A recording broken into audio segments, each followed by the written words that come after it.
Hello everyone, I'm Shweta Sharma, clinical psychologist from Bhartiya Neuropsychiatric Hospital. आज हम बात करेंगे role of family in treatment of addiction. Families को क्या करना चाहिए एडिक्शन की ट्रीटमेंट के लिए? बताएगा कोई फैमिली को क्या करना चाहिए? मैं पहला तो फैमिलीज ਨੂੰ ਇਸ ਚੀਜ਼ ਬਾਰੇ ਪਤਾ ਹੀ ਨਹੀਂ ਹੁੰਦਾ ਕਿ ਉਹ ਕੀ ਹੈਲਪ ਕਰਨ। एक्चुअली हमारे बहुत सारी फैमिलीज को, चाहे वो एडिक्शन है चाहे वो अदर साइकोलॉजिकल इश्यूज हैं, हमारी जो फैमिलीज होती हैं वो इनेबलर बन रही होती हैं। इनेबलिंग का क्या मतलब है, कोई बताएगा? इनेबलिंग क्या होती है? इनेबलिंग होती है कि किसी ने कोई प्रॉब्लमेटिक बिहेवियर किया लेकिन हमने उसको उसका कॉन्सिक्वेंस फेस ना करने दिया। समझ आई? कोई हमने गलत बिहेवियर किया, चाहे वो बच्चे के लिए है चाहे वो छोटे से बच्चे के लिए ही है, किसी ने कोई गलत बिहेवियर किया लेकिन उसका क्या नतीजा निकलने वाला है, क्या परिणाम आने वाला है, हमने उस बंदे को, उस इंसान को उस बिहेवियर के कारण जो प्रॉब्लम्स थी उसको फेस ही नहीं करने दिया, हमने खुद ही कर दिया सारा कुछ। इसको इनेबलिंग बिहेवियर बोलते हैं। अब इनेबलिंग होती क्या है? बेसिकली इनेबलिंग दो तरह से होती है। जैसे इड ईगो सुपर ईगो होती है ना, वैसे मैं बता रही हूँ इड। एक होती है इनोसेंट इनेबलिंग। इनोसेंट इनेबलिंग का मतलब है इसमें ना हम टोटल इग्नोरेंस होती है हमारी, हम इग्नोर कर रहे होते हैं चीज़ों को, हम पैसे भी दे रहे होते हैं, हम प्यार भी कर रहे होते हैं, हम केयर भी बहुत कर रहे होते हैं।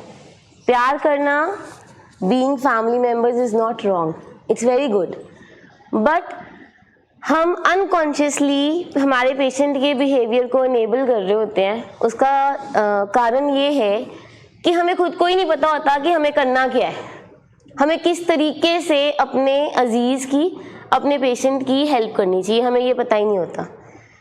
तो उसमें जो हमारे हेल्प करनी है उसमें हम बार बार वो चीज़ें करते हैं जो हमें नहीं करनी चाहिए। अब वो क्या क्या चीज़ें हैं वो हम दोबारा डिस्कस करेंगे। एक इनोसेंट इनेबलिंग होती है, एक डेस्परेट इनेबलिंग होती है। डेस्परेट डर के कारण हमारे बहुत सारे पेशेंट्स हैं जो कि अपनी वाइफ्स को बोलते हैं, अच्छा ठीक है मेरे को बाहर जाना है, मुझे साथ चाहिए मेरा नशा करने के लिए या शराब पीने के लिए। वाइफ्स कहती ठीक है बाहर मत जाओ, मैं तुम्हारे साथ बैठ के पी लेती हूँ, ठीक है। तो फैमिली कहती तुम बाहर मत जाओ। हमारे पास कुछ फादर्स आते हैं, वो आके बोलते हैं कि हाँ मैं भी ऐसे ही करता हूँ। मैं कहता हूँ बाहर मत जा, मेरे सामने छोटा सा पैक पी ले। एक फादर ऐसे भी थे जो कहते थे तुम बाहर मत जाओ, ये मैंने तुम्हें ड्रग्स लाके दे दी हैं, मेरे सामने कर लो, मेरे सामने तुम इंजेक्शन लगा लो। क्यों? क्योंकि मुझे इतना डर है कि अगर इंजेक्शन लगा और तुझे ओवरडोज होगी तो मेरे सामने होएगा ना, कुछ मपटा तुझे हॉस्पिटल तो ले जाऊंगा। So this is called as desperate enabling. Out of fear we do certain things. इतना समझ आया? ठीक है, ये होता है ऐसे, right? Now we will talk about what is enabling basically. और इसमें इनेबलिंग में क्या होता है फिर, जब हमारी इनोसेंट और ये डेस्परेट इनेबलिंग होती है ना, उसके बाद क्या होता है, हम ना थक जाते हैं और अक जाते हैं। मैं हमेशा अपनी फैमिलीज को बोलती हूँ थकना नहीं है और अकना नहीं है। हम इतना अक जाते हैं और थक जाते हैं, एग्जॉस्ट हो जाते हैं, हम कहते हैं मैंने इसको प्यार भी कर लिया, मैंने इसको चोरी चोरी पैसे भी दे दिए, मैंने इसके कारण झूठ सच भी सह लिया, मैंने घर वालों के ताने भी सह लिए, मैंने सब कुछ ही कर लिया, फिर भी नहीं ये सुधरता। फिर हम प्रोवोकिंग पे आ जाते हैं।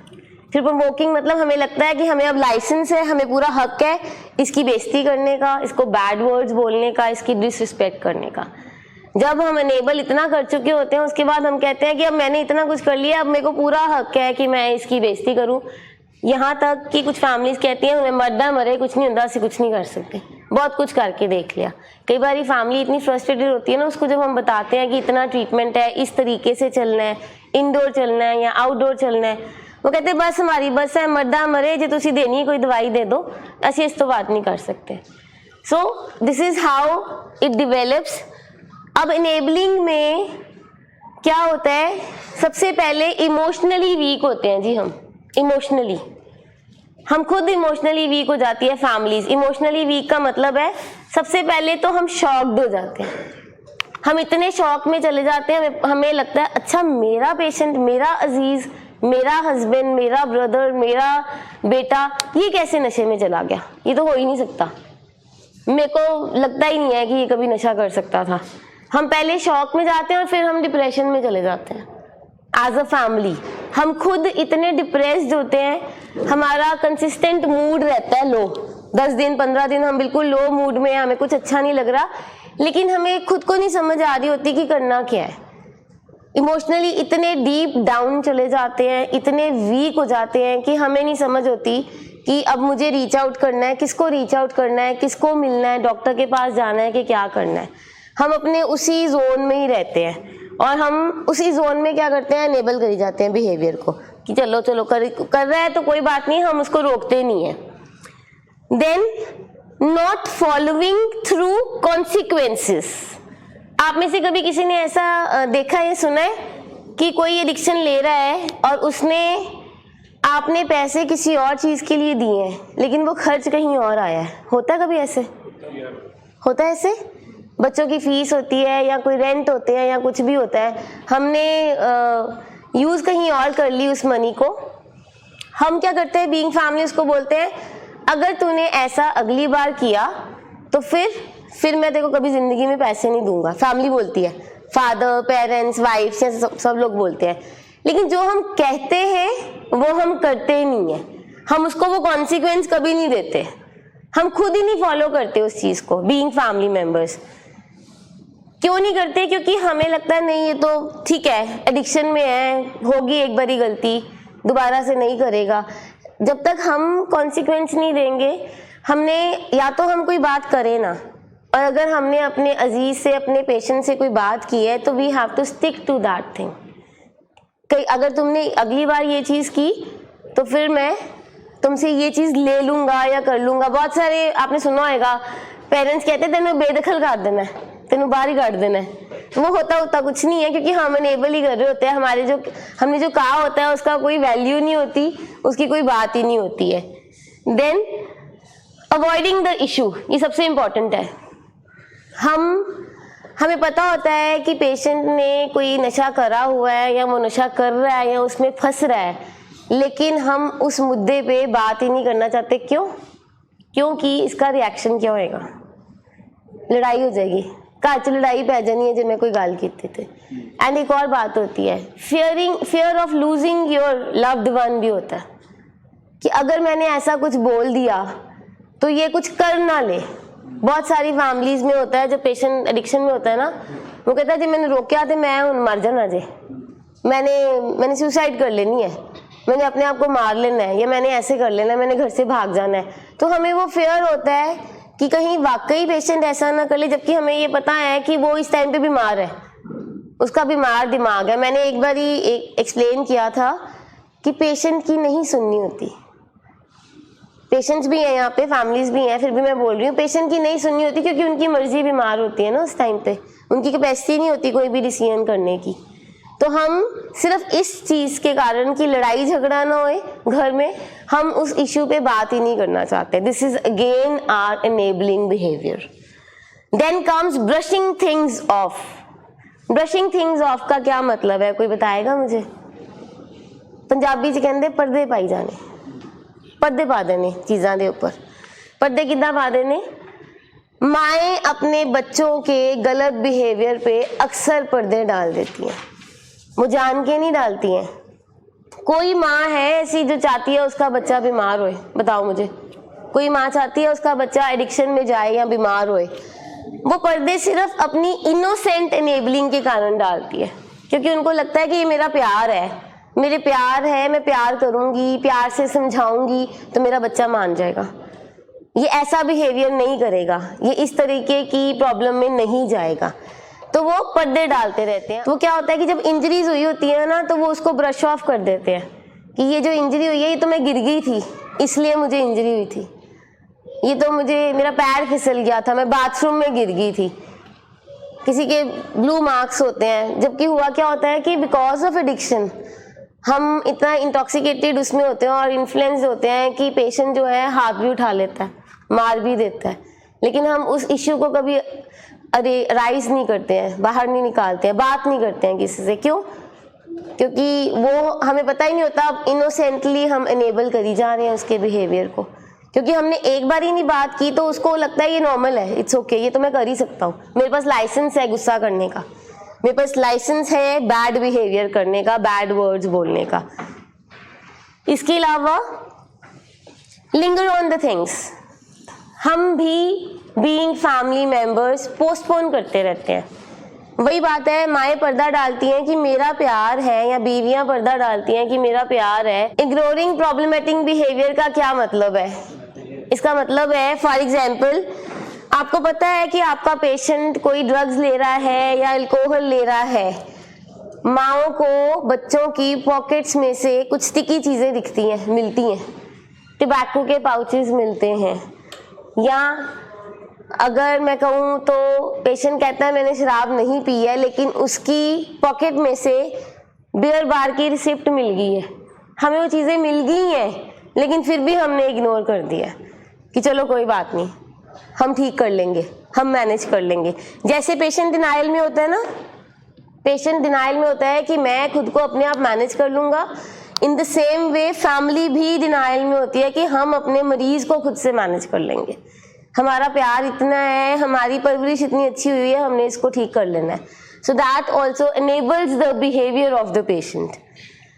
Then not maintaining stated boundaries. For example, अगर कोई मरीज या कोई घर का फैमिली मेंबर बहुत शाउटिंग कर रहा है, गुस्सा कर रहा है, आपसे गुस्से से बात कर रहा है, और आपने उसको बोला है कि मैं अगली बार तुमसे बात नहीं करूँगी या करूँगा जब तक तुम आराम से कामली मेरे से बात नहीं करोगे, प्यार से चुप होके मेरे से बात नहीं करोगे। लेकिन जब नेक्स्ट टाइम वो बिहेवियर आता है, आप फिर उसकी सुन रहे होते हो, आप उसके पास बैठे होते हो, आपको लगता है नहीं इसको मेरी ज़रूरत है इस टाइम पे। हम खुद ही अपनी बाउंड्रीज को सेट नहीं कर पाते, हम खुद ही अपनी बाउंड्रीज जो अपनी कही गई बातें हैं उन पे नहीं रह पाते। अगर हम एनेबल करते रहेंगे बिहेवियर को तो हम वहीं फंसे रहेंगे, हम आगे नहीं निकल पाएंगे। Then comes going out of the way, taking too much responsibilities. ऐसा होता है, families too much responsibilities लेती हैं, होता है ऐसे कभी? बिल दे के आने, बच्चे को स्कूल ड्रॉप करना, पीटी मीट्स पे जाना, फादर भी चाहिए पर हमने नहीं जाना। देन यहाँ तक कि हम एनेबल कैसे करते हैं कि पेशेंट ने रात को अल्कोहल ली है या कोई और नशा किया है, और अगले दिन पेशेंट अपने काम से लेट हो गया है, तो हम उसकी सिक लीव्स भेज रहे हैं। होता है कभी ऐसे? It happens. हम सिक लीव्स भेजते हैं, हम खुद ऑफिस में या जगह पे फ़ोन कर देते हैं कि आज वो ठीक नहीं है, आज उनको उल्टियाँ आ रही है, आज उनको डायरिया हो गया है। सो व्हाट वी डू, जो हमारे काम नहीं है हम वो भी करना शुरू हो जाते हैं just to ease out our patients. So this is, इसमें पेरेंट्स की गलती है। बिल्कुल है, हम पेरेंट्स की बात कर रहे हैं ना, हम पेरेंट्स की बात कर रहे हैं, एनेबलिंग की बात कर रहे हैं कि एनेबलिंग होता क्या है। एनेबलिंग वो होता है कि पेशेंट ने कोई गलत काम किया, कोई गलत बिहेवियर किया, उसको उसका कॉन्सिक्वेंस नहीं देखने दिया। कई बारी ना, आई एम सॉरी टू से दिस, बट हम कई बारी पेशेंट की फैमिलीज को बोलते हैं, हमारे कई पेशेंट्स आते हैं जो पास आउट हो जाते हैं, पी करके अल्कोहल पी हुई है या कोई ड्रग्स ली हुई है, वो बेहोश होते हैं, ज़मीन पे गिरे पड़े होते हैं, और कई बारी एक्सट्रीम केसेस में उनका यूरिन भी बीच में पास हो जाता है। तो हम उनको बोलते हैं कि आपने नहीं उठाना है, नहीं क्लीन करना है। हम क्या करते हैं, बीइंग फैमिली मेम्बर्स, उसको उठा के क्लीन करके अच्छा करके सब बेड पे लिटा देते हैं, अगले दिन उसको याद ही नहीं है उसने क्या किया या उसकी क्या हालत थी। कई बार हम कहते हैं कि आपने कभी इनकी छोटी सी वीडियो बनाई कि ये जो इनका बिहेवियर, क्योंकि इनको तो दिख ही नहीं रहा ना, उनको तो पता ही नहीं है वो कितने बीमार है। तो फैमिली कहती ले ऐसे थोड़ी हो सकता है, हम वीडियो थोड़ी बनाएंगे अपने पेशेंट की, अच्छा उसकी बेइज्जती थोड़ी करानी है। It's not about insulting your loved one, it's about giving him consequence, telling him. अब जब हमने एक पेशेंट बेहोश हुआ है, ठीक है, उसको वो नीचे ज़मीन पे गिरा हुआ है और हमने उठा के उसको बेड पे कर दिया और कंफर्ट दे दिया सारा, और अगले दिन उसको याद ही नहीं है कि मेरे साथ क्या हुआ, तो उसको कैसे पता लगेगा कि मैं पी करके कितना खराब होता हूँ? नहीं करेगा वो ठीक रियलाइज की बात नहीं है, उसको पता ही नहीं है मैं बीमार हूँ, वो खुद डिनाइल में है ना। जो वो डिनाइल है, अब ये बहुत बारी होता है, हमारे पास आते हैं कई पेशेंट्स की फैमिलीज कि मैम 1 महीने का बेड रेस्ट बना दो प्लीज़, 1 महीने की छुट्टी लिख दो। क्यों? क्योंकि अभी ना इतना वीक है, ये जाएगा नहीं। We are not doing the right thing. The right thing is कि जब हमने 7 डेज इंडोर ट्रीटमेंट किया उसके बाद हमें रिहैबिलिटेशन करनी चाहिए। हम रिहैबिलिटेशन नहीं कर रहे हैं पर हम डॉक्टर से मांग रहे हैं कि 1 महीने की रेस्ट दे दो। तो वो हमें नहीं पता लग रहा होता, हमें लग रहा होता है कि हम अपने पेशेंट की मदद कर रहे हैं या उसको प्यार कर रहे हैं, लेकिन वो हम इनेबलिंग कर रहे होते हैं, इनोसेंट इनेबलिंग कर रहे होते हैं, क्योंकि हमें ही नहीं पता कि हमें राइट स्टेप क्या लेना है, हमें क्या नहीं करना, ये चीज़ पता ही नहीं होती है। Is it right? It happens, it happens. हम ਇੱਥੇ ਆਉਣ ਤੋਂ ਪਹਿਲਾਂ ਇਹ ਸਾਰੀਆਂ ਚੀਜ਼ਾਂ ਹੁੰਦੀਆਂ ਸੀ, ਪਰ ਜਦੋਂ ਦਾ ਇੱਥੇ ਬੈਠਣਾ ਫੈਮਿਲੀ ਨੇ ਸ਼ੁਰੂ ਕੀਤਾ ਨਾ, फिर ये चीज़ों से काम हो जाना। एक्चुअली पता क्या है, ये जो बीमारी है एडिक्शन की, चाहे वो अल्कोहल है चाहे ड्रग एडिक्शन है, कुछ भी है, उसमें फैमिली को पता ही नहीं होता। उनको नहीं पता होता कि हमने क्या करना है, वो सिर्फ प्यार ही कर रहे होते हैं। और उनका प्यार करना कोई गलत नहीं होता, हम ये तो नहीं कहते कि अपने बच्चों को प्यार ना करो। एक हिसाब से यही हो गया, हद से ज़्यादा प्यार करना है। हद से ज़्यादा प्यार नहीं है बच्चे, प्यार है लेकिन उनको रास्ता नहीं पता, उनको वे आउट ही नहीं ना पता कि क्या करना है। उनको लग रहा होता है कि ये एनेबलिंग नहीं है, ये तो सब माँ बाप करते हैं। चलो ये तो एडिक्शन की बात होगी। मैं नॉर्मल अगर हम चलें, टीनेजर्स जो होते हैं या हमारे बच्चे होते हैं घरों में, हम उनके साथ भी यही कर रहे होते हैं। और ये जो कैरेक्टर डिफेक्ट्स है वहीं से आ रहे होते हैं ना, बचपन से। अब बच्चे को जब हमने बचपन में ही नहीं रोका किसी चीज़ के लिए, या हमने उसको कॉन्सिक्वेंस नहीं दिया, ठीक है।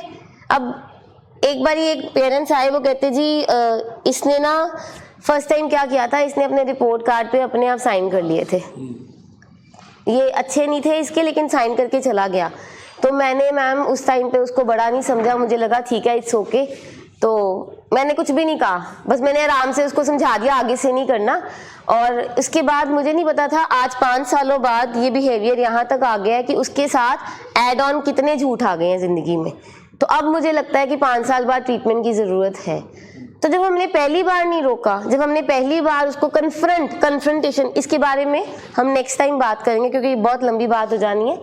कन्फ्रंटेशन जब तक नहीं ना करते हैं तब तक हम ट्रीटमेंट नहीं कर पाते हैं। जितने भी लोग एडिक्शन में होते हैं, अच्छा एक सवाल सब पेरेंट्स को, सब फैमिली मेम्बर्स को, अगर आपको कोई बताता है कि आपका लव्ड वन एडिक्शन में है तो आप उसी टाइम पे मान लेते हो? नहीं। कितना टाइम लगता है मानने में, एक्सेप्ट करने में कितना टाइम लगता है? मेरे को तो 17 साल लगे। ऑलमोस्ट बहुत टाइम लग जाता है एक्सेप्ट करने में, क्योंकि हमारी डिनाइल है ना, हमने माना ही नहीं है। हमें लगा कि किसी ने जिसने बोला है वो शायद हमसे खुंदक खाता है, शायद वो हमसे जेलस है, शायद वो हम इतने ऊपर पहुंच गए हैं तो हमारा वो लेवल नहीं देख पा रहा। हमारी एक्सेप्टेंस ही नहीं होती। ये जो मैंने बोला ना पहले, शॉक्ड, हमारी इमोशनल जो अपनी वीकनेस होती है, हम खुद ही इतने शॉक में चल जाते हैं कि हम एक्सेप्ट ही नहीं करते हैं उस चीज़ को। और जब तक हमारी एक्सेप्टेंस नहीं आती तब तक हम बहुत देर कर चुके होते हैं, हम ऑलरेडी बहुत लेट हो सकते होते हैं, और हमने वो बिहेवियर को इतना पक्का कर दिया होता है।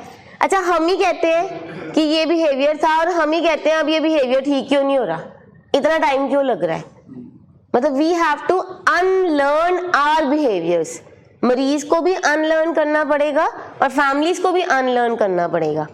फैमिलीज को अपना एनेबलिंग बिहेवियर अनलर्न करना पड़ेगा कि जो जो चीज़ें उनसे हुई हैं पहले, ये जो मैं बोल रही हूँ ये फैक्ट्स एंड फिगर्स हैं। जो वाइफ्स को चोटें लगती हैं या वो मार खाती हैं या मदर्स मार खाती हैं, वो कभी नहीं बताती, वो कभी कंप्लेन नहीं करती, उनको लगता है बेचारा। कई बार फैमिलीज को पता होता है कि ये एक्सीडेंट हुआ है, आज माइनर एक्सीडेंट हुआ है, ये शराब पी हुई थी तब हुआ है, तब तक उसको इग्नोर कर देते हैं, तब उस देयर एंड देन कन्फ्रंट नहीं करते, देयर एंड देन हम डॉक्टर के पास नहीं जाते। लेकिन जब मेजर एक्सीडेंट हो जाता है फिर हमें लगता है ये तो काम खराब हो गया, ये तो डॉक्टर के पास जाना चाहिए, ये तो बीमारी बढ़ गई है हमारी। सो इनेबलिंग हम जान के कोई नहीं करता, कोई फैमिली मेम्बर जान के नहीं कर रहा होता, ये इनोसेंट इनेबलिंग होती है क्योंकि उनको खुद को नॉलेज नहीं होती कि हमने अपने लव्ड वन को कैसे ट्रीट करना, किस तरीके से हेल्प आउट करनी है। Anybody wants to ask anything? इतना समझ में आया? ये ठीक है, इतना होता है सबके साथ? किसी ने कुछ पूछना है जी? ठीक है, थैंक यू।